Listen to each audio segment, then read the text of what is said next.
السلام عليكم ورحمة الله وبركاته. إن الحمد لله نحمده ونستعينه ونستهديه ونستغفره ونؤمن به ونتوكل عليه ونعوذ بالله من شرور أنفسنا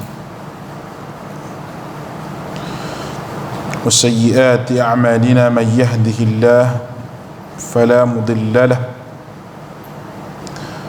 ومن يضلل فلا هادي له. أشهد أن لا إله إلا الله وحده لا شريك له وأشهد أن محمدا عبده ورسوله. اللهم صل على محمد وعلى آله وأصحابه ومن تبعهم بإحسان إلى يوم الدين. قالوا سبحانك لا علم لنا إلا ما علمتنا إنك أنت العليم الحكيم. ولا حول ولا قوة إلا بالله العلي العظيم. وبعد فإن أصدق الحديث كتاب الله وخير الهدي هدي محمد صلى الله عليه وسلم وشر الأمور محدثاتها وكل محدثة بدعة وكل بدعة ضلالة وكل ضلالة في النار. Alhamdulillah, bersyukur pada Allah Subhanahu wa taala dengan limpah kurniaan nikmat daripada Allah, kita dapat bersama-sama pada malam ini. Tajuk yang diberikan kepada saya pada malam ini iaitu balasan orang-orang yang soleh, ataupun ganjaran apa yang dapat daripada seseorang menjadi orang yang soleh. Apa yang dapat tu semua orang tahu dah, tapi yang kita nak sebut pada hari ini, sebelum daripada kita sebut ganjaran dia, macam mana nak jadi orang yang soleh tu. Sebab manusia hidup di atas muka bumi ni, dia bukan matlamat dan tujuan untuk menghargai bumi ni sampai lupa pada akhirat. Mensyukuri nikmat yang Allah Ta'ala berikan di atas muka bumi ni adalah jalan untuk manusia sampai ke negeri akhirat dengan selamat. Kalau kita tengok dalam Al-Quranul Karim, ayat innal ladzina amanu wa amilus salihat, ayat yang begitu banyak dalam Quran. Tetapi Allah Subhanahu wa taala meletakkan amanu sebelum daripada amilus salihat. Beriman dan juga beramal soleh. Dua benda yang manusia kena ada dalam jiwa dia: keimanan yang berbentuk keyakinan, dan juga amal soleh yang membuktikan keimanan tersebut. Bukan sahaja kita beriman dengan mulut dan kita percaya, hendaklah ada satu benda lagi, iaitu amilus salihat, amal yang soleh. Dan banyak kuliah saya, kalau tuan-tuan ikut, kita sebut amilus salihat ni, itu amal yang ittiba'us sunnah, amal yang mengikut sunnah Nabi sallallahu alaihi wasallam. Jadi amal hak ikut sunnah tu kita nak kena faham, supaya amal kita tu jadi amal yang soleh, barulah diterima oleh Allah Ta'ala. kerana balasannya hebat, sebagaimana Allah Ta'ala sebut dalam suratul Kahfi ayat yang ke-107. Firman Allah Ta'ala, innal ladzina amanu wa 'amilus salihati kanat lahum jannatul firdausi nuzula. Ayat 107. Allah Ta'ala sebut sesungguhnya orang-orang yang beriman, orang yang sempurna iman, tidak ada syirik, sempurna iman. Kesempurnaan iman ini adalah salah satu daripada syarat untuk manusia masuk syurga, dan Allah Subhanahu wa Ta'ala selamatkan daripada api neraka dengan kesempurnaan iman yang ada dalam jiwa kita. Dan iman itu banyak cabang dia. As-sabru minal iman, at-tuhur syatrul iman. Sabar itu minal iman, cabang daripada iman. Kebersihan itu cabang daripada iman. Cabangnya banyak, tapi yang pokoknya manusia kena terima hidup di atas muka dunia ni hanya beriman kepada Allah Azza wa Jalla yang satu sahaja, dan menolak yang lain selain daripada Allah yang berkuasa, yang memerintah dan sebagainya. Itu masalah akidah. Orang yang alladzina amanu disebut orang yang beriman dan sempurna iman tanpa syirik, wa amilus salihat, dan amal yang diambil daripada ajaran Nabi sallallahu alaihi wasallam, bagaimana saya sebut tadilah, amal daripada ajaran Nabi. Apa yang mereka dapat? Ni ganjaran dia. Tadi kita cerita bagaimana nak masuk syurga ni. Ganjaran dia, kanat lahum jannatul firdausi nuzula, bagi mereka syurga-syurga firdaus. Alangkah beruntungnya orang yang beriman serta amilus salihat, kerana dia dapat syurga firdaus.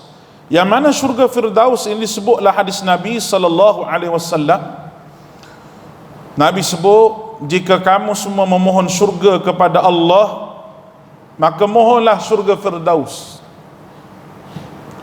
Bila kamu nak mohon pada Allah Ta'ala, mohonlah nak masuk syurga firdaus, kerana ia merupakan syurga yang paling tinggi, dan darinya sungai-sungai syurga itu mengalir. Hadis riwayat Bukhari dan juga Muslim. Kalau kita baca hadis ni, amat bertentangan dengan golongan yang tidak mahu ke syurga. Beramal tapi tak mahu ke syurga. Ada juga golongan begitu. Dia berdoa pada Allah Ta'ala, kalau Allah Ta'ala nak masuk syurga pun tak apa, tak mau bagi masuk pun tak apalah, ikut pandai Tuhan lah nak letak di mana pun. Ni berdoa bukan daripada sunnah Nabi. Nabi ajar kepada kita, katanya hadis ini, apabila seorang sahabat zaman Nabi dulu, dia minta syurga biasa-biasa saja. Nabi kata, kenapa kamu tak minta? Alangkah baiknya kalau kamu minta al-firdausil a'la, syurga firdaus yang paling tinggi. Kerana syurga firdaus ini adalah syurga yang ada sungai yang mengalir daripada ibu dia duduk di syurga firdaus, mengalir ke syurga-syurga yang lain. Itu balasan syurga. Nuzula Allah Ta'ala sebut sebagai tempat yang tinggi dan sebaik-baik tempat tinggal kepada kita. Baik, dalam kita hidup ni, hujung jatuh orang mukmin ni bukan mati. Hujung jatuh orang mukmin ni itu akhirat. Akhirat dia pergi kepada dua sahaja, sama ada kita nak pergi ke syurga ataupun ke neraka. Dua tu je ada. Tuan-tuan yang dirahmati oleh Allah, Beberapa soalan yang perlu kita tanya diri kita sendiri masa hidup atas muka dunia ni, supaya amal kita jadi amal yang soleh, amal yang baik. Manusia yang tidak tahu tujuan hidup di atas muka dunia ni, dia tidak akan dapat amilus salihat, beramal dengan amal yang soleh. Kita kena clear dulu tujuan hidup atas muka bumi ni untuk apa? Untuk apa duduk atas muka bumi? Ada orang yang tidak tahu tujuan hidup atas muka dunia ni lah yang menyebabkan dia buat apa? Dia buat perkara-perkara yang Allah Subhanahu wa taala murkai dan Allah Taala tidak redha. Sebab tujuan tak tahu. Contohnya kalau tuan-tuan bawa kereta ke bawa motor, tak tahu tujuan nak pergi ke mana. Jawab dia, habis minyak motor tengah jalan, habis minyak kereta tengah jalan. Kita tanya nak pergi ke mana, Ji? Cik nak pergi ke mana? Tak tahu nak pergi ke mana. Ikut steering ni nak pergi ke mana, dia kata. Kita kata tak jumpa tujuan. Kalau kita duduk atas jalan raya tu, maknanya kita ada tujuan nak pergi ke mana. Nak pergi ke mana Pak Cik? Nak pergi ke market. Nak pergi ke market, mestilah lalu jalan melalui market. Nak pergi ke mana? Nak pergi Alostar. Ada tujuan. Tapi kalau tak ada tujuan, letih. Hatta orang yang nak pergi mana? Nak pergi raung-raung sah. Kok Kuala Perlis. Pun ada tujuan juga raung-raung. Walaupun raung tu tak tahu lagi nak pergi ke mana, tapi tujuan ni ada dah. Begitu juga dengan manusia yang hidup di atas muka dunia ini tanpa tujuan. Dia tidak akan jumpa jalan sampai ke akhirat. Harta yang dicari sampai atas muka dunia saja. Kalau dia berkahwin atas muka dunia saja, tak sampai ke akhirat keluarga dia. Kalau Allah Ta'ala beri kepada dia amanah, dia tak fikir amanah tu akan ditanya oleh Allah Ta'ala di hari akhirat. Dia tak fikir benda tu. Sebab dia ingat atas muka dunia saja. Kalau dia bergaduh dengan orang, dia bergaduh. Kalau dia sayang pada orang, dia sayang teramat. Tak boleh juga begitu. Kalau dia benci pada orang, dia benci kerana tujuan akhirat dia tak nampak. Orang mukmin diminta fikir walal akhiratu khairul laka minal ula. Akhirat itu lebih baik bagi kamu nak banding dengan dunia ni. Ini adalah jalan untuk jadi orang yang soleh. Orang yang soleh.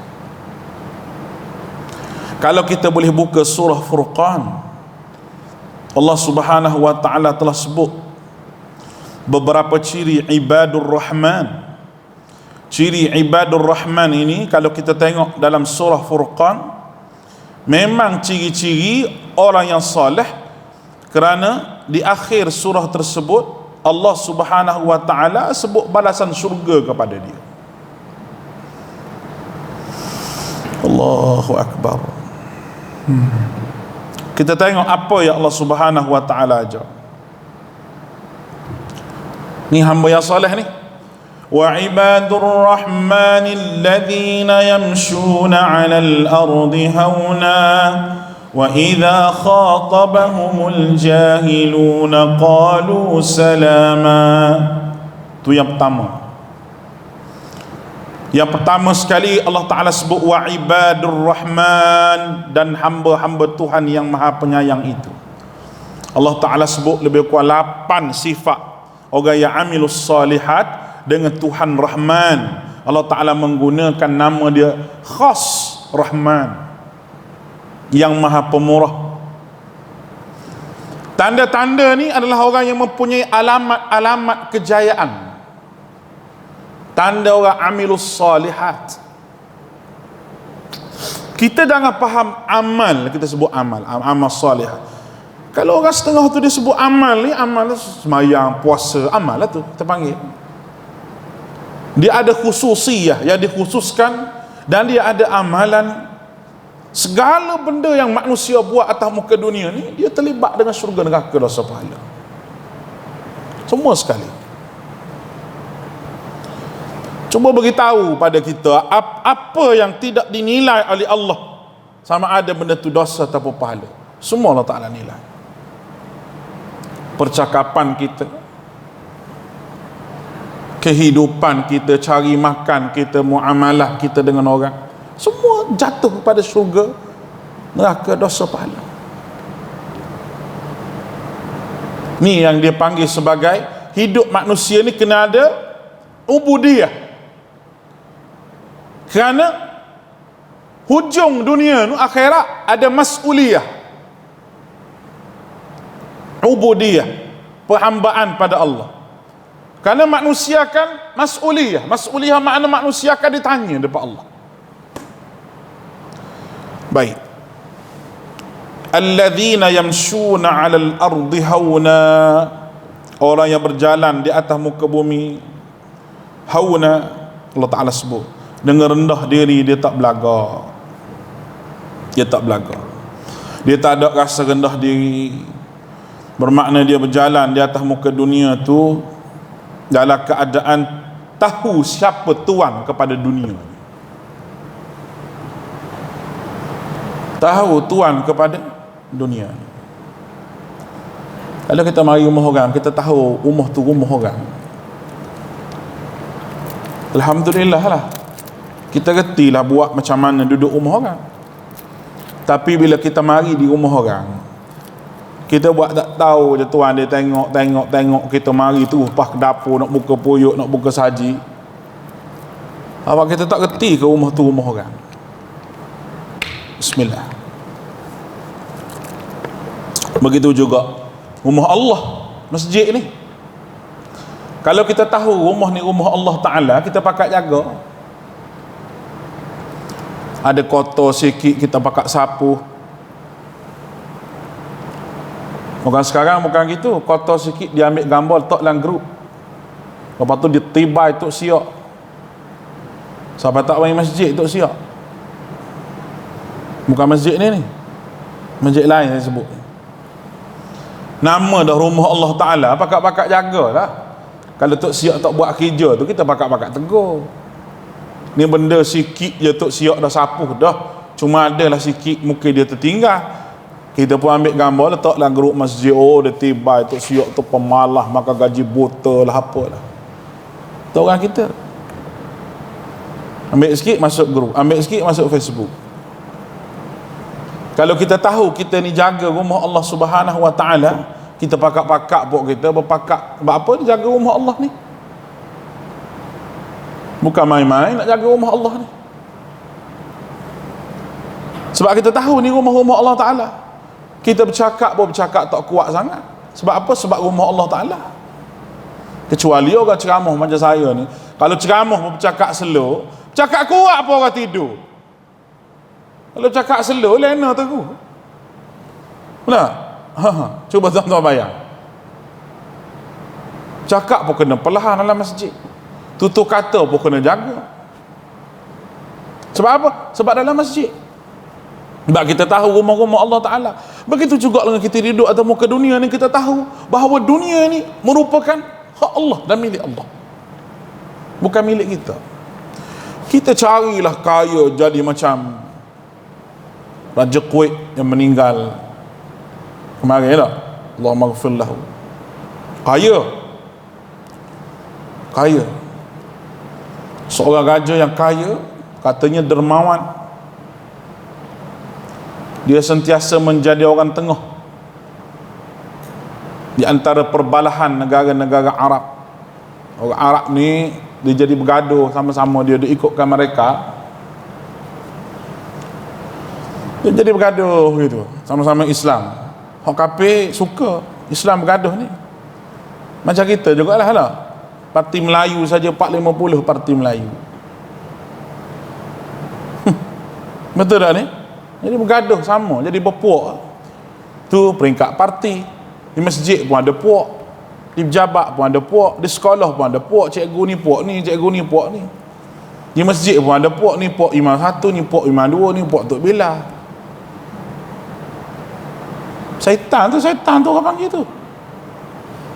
Syaitan memang sukalah iftirak, ni kerja syaitan lah. Dia pecahkan orang, ni kerja syaitan. Bermula dengan isteri dengan suami.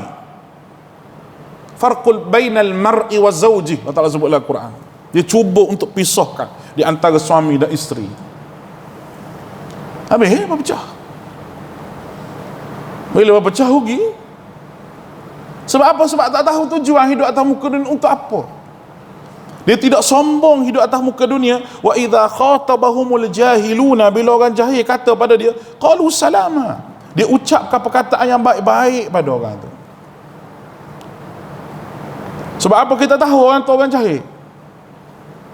Orang yang tak tahu apa. Tapi dia ucap dengan ucapan yang baik. Bila orang buat benda yang tidak baik kepada dia, ni cukup-cukup payah tuan-tuan. Nak jadi hamba yang soleh ni cukup-cukup payah. Kita kalau orang buat tak baik dengan kita, kita termasuk saya lah, fikir juga 2-3 kali. Kaki sakit tapi tukak ni kerah lagi, kita kata oh, katok dengan tukak ni baru tahu. Orang yang buat tak baik dengan kita, kita kata memang kita nak marah. Tapi Allah Ta'ala ajar kita supaya kita maafkan orang yang buat jahat dengan kita. Sebab Allah Ta'ala janji dah, orang yang buat jahat dengan kita ni, kalau kita maafkan dia, fa idzal ladzi bainaka wa bainahu adawatun ka'annahum waliyyun hamim, kamu seolah-olah Allah Ta'ala jadi hati kamu dengan hati dia tu tak pernah bergaduh. Selalu saya baca ayat ni, tapi kena ingatlah, wa ma yulaqqaha illa alladhina sabaru. Allah Ta'ala kata payah nak buat ni kecuali orang yang sabar saja boleh buat. Kita nak beri kemaafan kepada orang ni, beri kemaafan ni. Orang kata pada dia duk cerca tengah jalan, qalu salama, dia ucap dengan perkataan yang baik kepada orang. Satu, orang jenis amilus salihat.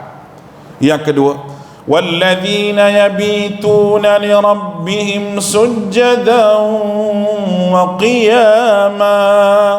Walladzina yabituna rabbihim sujjadan wa qiyama, orang yang melalui malam hari dengan bersujud berdiri untuk Tuhan mereka. Perkataan yabitu dia bermaksud melalui malam hari mereka sujud di hadapan Allah Subhanahu wa taala. Maknanya tadi hubungan dia dengan orang.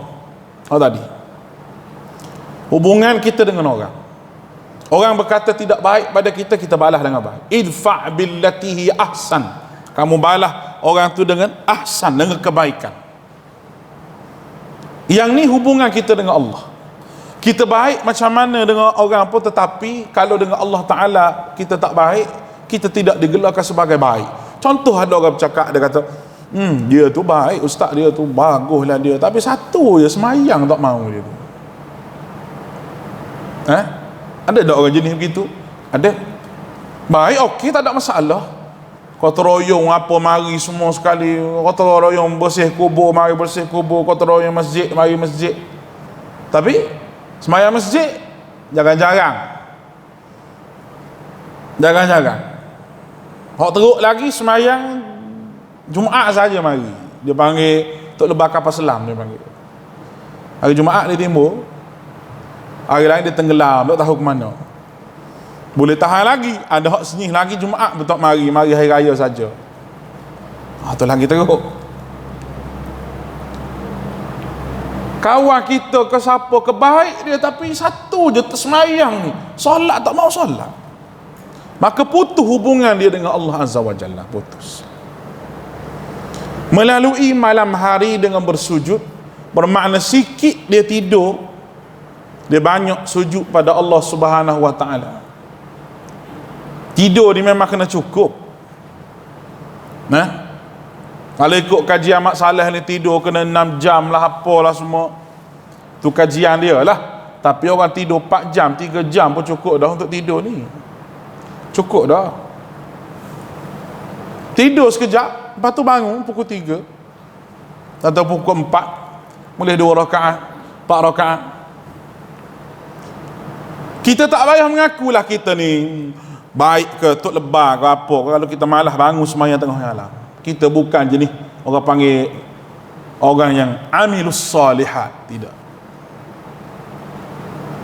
Sebab masa tu lah orang tu mengadu dengan Allah Ta'ala. Masa itulah masa mustajab doa. Masa itulah Allah Ta'ala turun ke langit dunia, nak minta ampun apa minta lah, nak minta rahmat apa minta lah. Tuhan kata aku nak bagi promosi tu banyak, Tuhan bagi tu. Nak minta ampun minta, nak minta maaf minta, apa segala dosa aku nak ampun, apa saja permintaan aku nak bagi. Kita duduk meneleh halio basi tidur. Rugi banyak kita.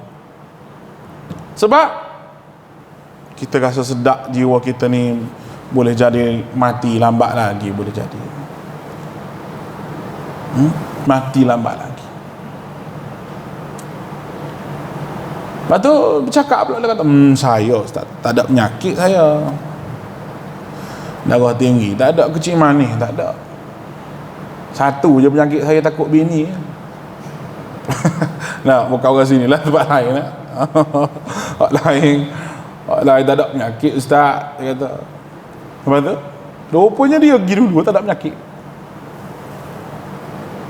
Kalau tak ada penyakit tu pergi dulu. Kalau ada penyakit dia hospital, masuk hospital masuk, lambat mati. Dia tak ada penyakit, rekod tak ada, mati dulu. Apa benda Tuhan nak bagi tahu pada kita? Nak bagi tahu bahawa Allah Ta'ala nak cabut nyawa orang dia tak pernah kenal siapa awak. Awak banyak duit ke, awak ada harta ke, awak nak apa pun, awak apa sahaja milik dunia di tangan awak, tapi bila Allah Ta'ala kata matimu mati, cuma asbab sahaja. Asbab sahaja jatuh bilik air, tak ada penyakit pun jatuh bilik air, ngecek pecah darah, selama ni tak ada penyakit. Kalau Syekh saya kata dulu, dia kata memang orang nak mati ni Allah Ta'ala jadi asbab kepada dia. Hari tu juga boleh dia sakit. Kalau tak ada penyakit jantung, hari nak mati tu ada penyakit jantung. Tuan-tuan kita tanya doktor hospital tu, kalau dia cek orang mati tu sakit apa, tengok rekod tak ada, mesti ada darah tinggi ke, mesti ada, terutamanya jantung. Jadi cabut oleh Allah Ta'ala nyawa ni. Sakit tak sakit, berkeruk dahi Nabi. Sakit tak sakit, Nabi kata innal maut la sakarat, mati tu amat menyusahkan, amat menyakitkan. Nabi tak pernah lagi kata sakit cocok anak panah ni, apa ni, baju besi tu, rantai baju besi tu masuk di pipi Nabi ni. Kan sahabat tu gigit sampai patah gerham dia ni, nak buang, orang panggil rantai yang masuk di pipi Nabi ni, dia belaga dengan gigi dalam Nabi sampai patah. Nabi tu kata aduh lah sakit, tak ada. Lutut Nabi pun luka, gigi dia Taif berdarah, Nabi tak kata sakit. Lebih sakit lagi tapi mati. Nabi kata innal maut la sakarat. Nabi kata nak mati ni sakit. Aisyah kata peluh dahi Nabi ni. Nabi suruh ambil bekah letak tepi dia, Rasulullah celup air sapu muka, nampak resah menghadapi sakaratul maut. Apa kata Aisyah? Aisyah kata kalau orang katalah mati itu tidak menyakitkan, dia kata tak, amat menyakitkan. Sebab aku tengok depan mata aku bagaimana kekasih Allah Nabi SAW sendiri menghadapi sakit nak mati. Orang yang amilus salihat dengan mati, dia cukup fikir. Bukan fikir nak lari pada mati, Pak Cik. Nak lari pada mati tak boleh lari. Ainama takunu yudrikkumul maut. Allah Ta'ala sebut, walau kuntum fi burujim musyayyadah. Nak lari pada mati ni, cuba sebut nak lari ke mana. Walau kuntum fi burujim musyayyadah, walaupun buat rumah tinggi, benteng tinggi, siap dengan pengawal nak masuk kena tinggal IC semua depan, nak kena daftar. Malaikat mau elok-elok masuk, cabut nyawa. Nak lari ke mana? Mati ni mengajar seseorang beramal dengan amal yang soleh. Kalau seseorang tu ingat mati, dia akan bangun sembahyang tengah malam. Sebab apa? Usia dia tak lama. Tak banding dengan perjalanan dia nak menuju depan Allah Ta'ala. Dia boleh daripada mati sampai ke akhirat. Lebih lama lagi nak banding dengan hidup atas muka dunia yang singkat, yang serba susah ni. Tapi manusia tak fikir sampai ke mati. Kita semua tak fikir sampai ke mati, fikir hidup saja. Fikir hidup saja, tak fikir mati macam mana. Tak apalah, mati macam mana, mati. Oh, tu dia. Mati dia kata. Ada soal jawab. Kalau mati kita macam ayam itik lembu kubar tu mudah. Ni kamu gitu. Dah panggil backhoe tu, bom tolak lembu sekor.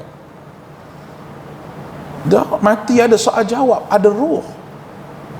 Akan ditanya di hadapan Allah Azza wa Jalla. Ada soal jawab. Sama ada kubur itu menjadi raudhatun min riyadil jannah, taman surga ataupun lubang-lubang neraka. Na'udzubillah min zalik. Tuan, mengerikan.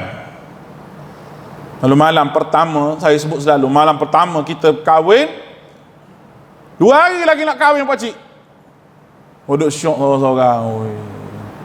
Bini duduk tengok jauh-jauh. 2 hari lagi nak kahwin, boleh pegang tangan. Tak ada nak pegang tangan sebelum ni lah. 2 hari lagi ni nak kahwin. Nak terima nikah tu pula ketar tangan ni. Tok Imam kata, suruh jawab nikah. Dia nikah Tok Imam balik. Aku nikah kan. Dia ikut Tok Imam. Tok Imam kata, kalau aku jawab jadi bini aku kan.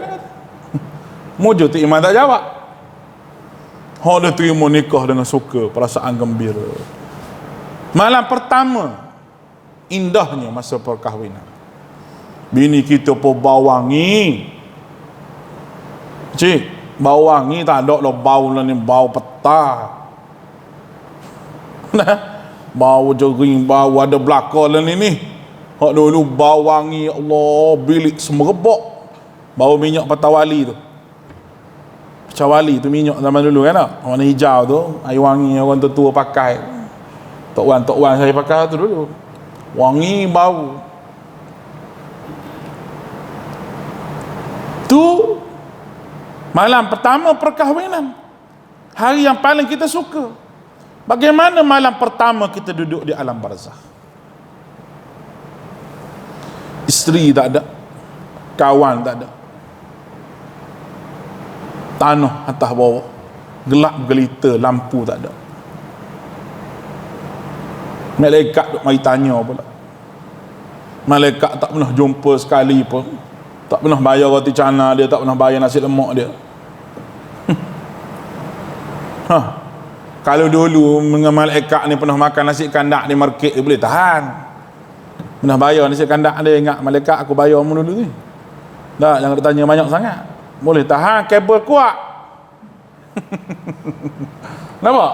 Ni tak pernah jumpa dengan malaikat sekali pun, tak pernah jumpa. La hawla wa la quwwata illa billah. Manusia boleh berani hidup atas muka dunia, tak jadi hamba Allah, dia jadi hamba syaitan. Boleh berani dia. Hidup dia macam tak ada mati. Dan kalau dia tengok orang mati pun, mati gitu. Dia tak rasa bahawa aku pun mati macam dia juga, sebab aku manusia. Betapa ramai kita tengok orang yang mati di hadapan kita. Sahabat kita, kawan kita, mak kita, tok wan kita, hak mati ni, hak kita tengok depan mata. Tapi masa kita tengok dia tu, ada tak terdetiklah jiwa kita, ya Allah, aku pun mati juga. Aku pun mati juga macam dia. Sebab aku pun manusia macam dia. Makan nasi sama dengan dia. Apatah lagi dia tu keluarga. Kita sedang menunggu giliran. Menunggu giliran. Atau pernah pergi ke klinik tak? KPJ ke hospital ke, dia bagi nombor. Dia bagi nombor. Nombor 1, mari awal masuk dulu. Kita mari lewat tunggu giliran. 5, 3, 0, bilik 6. Dia sebut tak? Tengok 5, 3, 0 nombor kita. Pi. Ada nombor kita ni. Cuma kita tak tahu nombor kita berapa. Allah je tahu. Malaikat pun tak tahu. Nabi pun tak tahu. Malaikat tak tahu, Nabi tak tahu. Sirullah dia panggil, rahsia Allah Ta'ala. Bila siapa nombor kita tu, sama ada Allah yang cabut nyawa kita sendiri, ataupun Allah Ta'ala suruh malaikat. Allah Ta'ala suruh malaikat. Kalau kita macam Nabi Musa, bolehlah cerita dalam riwayat Nabi Musa. Malaikat maut nak pergi cabut nyawa dia. Boleh jadi malaikat maut mari jumpa dia tu merupa seorang lelaki. Jadi dia rasa dia terganggu. Dia tak tahu kawan tu malaikat. Dia bagi penampar, cabut mata. Tahu kenapa Nabi Musa tu? Nah, dia baca apa ustaz? Hak baca-baca ni kena pergi rumah lah belajar. Penampar rasa cabut mata ni nak. Allah. Buat pergi mata jumpa Allah Ta'ala, aku ni malikul maut lah apa semua. Allah Ta'ala kata cabut nyawa dia, aku suruh. Nabi, dia tanya soalan, Nabi Musa tanya soalan satu. Kalau aku doa pada Allah Ta'ala, boleh Allah Ta'ala makbul doa aku supaya panjang umur? Makbul. Tapi kata malikul maut, panjang umur macam mana pun kamu tetap akan berjumpa dengan aku. Kamu tetap akan berjumpa dengan aku. Mintalah panjang umur banyak mana pun. Sebab ketetapan. Kullu nafsin za'iqatul maut. Setiap yang bernyawa pasti akan mati. Ketetapan. Kita tunggu ni. Tunggu ni. Sedang menunggu. Bila angka giliran kita. Cuma ada sebab sikit je. Sebab tu, sebab ni, sebab ni. Tak boleh ke mati. Maulana Anwar Shah Kashmiri, orang yang hebat melawan Syiah. Maulana Anwar Shah Kashmiri ni, dia sentiasa berdoa pada Allah Subhanahu Wa Taala supaya dia mati di Madinah dan dikebumikan di Baqi'. Ceramah dia macam singa. Hebat. Saddam Hussein muda lagi mendengar ceramah dia tu, melopong. Berani. Dia bawa balik ke Pakistan. Dia balik dia Pakistan. Orang jemput dia ceramah. Syiah letak bom bawah meja. Tak ada bom macam tak?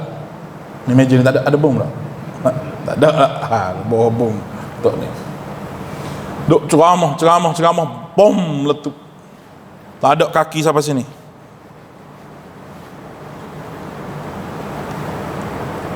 Maulana Ihsan Ilahi, nama Maulana Ihsan Ilahi. Maulana Ihsan Ilahi Az-Zahir. Ni sini. Tak ada kaki ni, tinggal perut saja. Saudi panggil balik. Berobat di Saudi. Dia orang alim, orang hebat. Semua orang nak lah bawa balik. Betul-betul sampai di Saudi, Madinah, meninggal di Madinah, ditanam, disimpan di mana? Di perkuburan Baqi'. Berarti doa dia Allah Ta'ala makbul. Apa yang saya nak beritahu cerita dia tu? Cerita dia nak suruh kita minta husnul khatimah. Allah Ta'ala bagi. Minta sungguh-sungguh. Dan nak minta sungguh-sungguh ni, di antara hak kita nak minta sungguh-sungguh, malam-malam. Sebab Allah Ta'ala kata, aku turun ke langit dunia ketika itu. Aku turun ke langit dunia. Sambil sebut lagi, promosi lagi, masa tu doa yang mustajab. Kalau kita tersedar pakcik, malam-malam, pukul 2, pukul 3, rasa nak kecing, masuk bilik air, kecing siap-siap, ambil lah wudu. Basuh-basuh muka, bila ambil wuduk ni segar lah jadinya, tak mengantuk lah. Semayang lah 2 rakaat, lepas tu berdoa lah pada Allah, lepas tu nak sambung tidur, sambung lah balik. Tanda bersyukur pada Allah Ta'ala. Ni dah bangun dia tu kecing manis, maka obat kecing manis ni dia kencing lalu dah tidur pula dalam aircon. Pukul 3 dah sedar.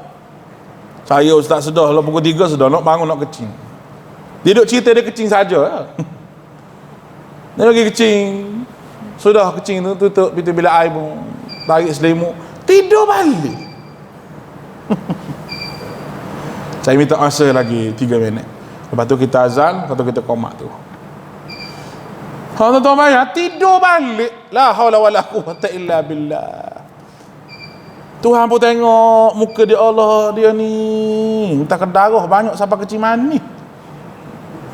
Tapi nak semayang 2 rakaat. 2 rakaat sedar malam-malam pukul 2 tak semayang 2 rakaat. Paling malah pun sudah-sudah tu duduk atas kursi, astaghfirullah wa atubu ilaih, astaghfirullah, istighfar pun tak juga. Sebenarnya Allah Ta'ala kejut kita tengah-tengah malam, kita tersedar. Sebenarnya malaikat duk kejut kita. Sungguh sayangnya Allah Ta'ala pada kita. Tapi kalau kita fikir sekali, kita tengah tidur lena. Yang kita tak tahu kita ni terkejut pukul berapa. Kita tak tahu kita tidur, kita terkejut pukul berapa. Cuma kita boleh set lah minda kita, aku nak bangun pukul 6, kunci jam, kadang-kadang kunci jam pukul 5 pun tak sedar jam je bunyi. Tuan tak bangun dah. Nikmat Allah Ta'ala boleh kejut kita sebelum subuh tu, nikmat besar tu. Tuan-tuan, sebab apa? Sebab kita tidur tu kita ada ingatan Allah Ta'ala ni baik sungguh, betul. Balik lagi try buat nak tengok. Kita kata aku nak bangun pukul 5, tengok dia kejut pukul berapa. Kadang-kadang dia gerak awal pukul 4.30, pukul 4.30. Tapi kita bila bergerak pukul 4.30, aku kata pukul 5, bukan pukul 4.30, tidur balik. Tak ada. Mari tak sihat tanduk tu, nye. Harap selimut sikit, harap mata pakai lena. 6.30 baru bangun. Kadang-kadang kita kata kita nak bangun pukul 4. Allah Ta'ala gerak kita pukul 5, tak apa, lewat sikit. Tapi Allah Ta'ala ni dia gerak kat mana-mana. Tak usah duk pakai lah petua orang tua. Kalau kita nak tidur tu kita tepuk bata, bagi tahu bata kita, tepuk bata. Aku nak bangun pukul 4. Bata kita tu kan kejut kita. Mana ada begitu. Nah, berdoa pada Allah Ta'ala lah. Sebab Allah Ta'ala sebut sendiri bahawa hija tidurkan orang, Allah yatawaffal hina anfusahina mautiha walladhi lam tamut fi manamiha. Adalah kata, aku yang memegang roh manusia, aku yang mewafatkan, mengakhirkan manusia ni hijaku. Dan semasa manusia tidur, aku yang memegang roh manusia. Dan ketika manusia diarah bangun balik, aku tiup kembali roh itu dalam tubuh manusia. Maknanya kerja Allah, buat kerja kita. Akhirnya Allah Ta'ala ajar kita doa. وَالَّذِينَ يَقُولُونَ رَبَّنَا اصْرِفْ عَنَّا عَذَابَ جَهَنَّمَ إِنَّ عَذَابَهَا كَانَ غَرَامًا إِنَّهَا سَاءَتْ مُسْتَقَرًّا وَمُقَامًا. وَالَّذِينَ يَقُولُونَ, orang amal salih ibadur rahman tadi, Allah Ta'ala kata walladzina yaqulu, mereka berkata Rabbana asrif anna azab jahannam, ya Tuhan kami, jauhkanlah azab neraka jahannam daripada kami. Ni doa ni, surah Furqan ayat yang ke-65 dengan 66. Balik boleh baca doa ni, Rabbana asrif anna azab jahannam inna azabaha kana gharama. Sesungguhnya azab itu adalah kebinasaan yang kekal. Innaha sa'at mustaqarran wa muqama. Dan jahannam itu seburuk-buruk tempat kediaman. Baik, neraka ni Allah Ta'ala buat. Buruknya neraka, siksanya neraka ni semua Allah Ta'ala beritahu. Sama ada dalam Quran ataupun hadis Nabi SAW. Allah yang beritahu. Kemudian Allah Ta'ala suruh kita berdoa supaya jauhkan daripada neraka. Dia yang buat, dia suruh berdoa supaya jauhkan. Sebab dia tahu bahawa neraka ni azab, bukan tempat manusia neraka ni. Sepatutnya manusia tak boleh masuk neraka. Manusia kena duduk syurga.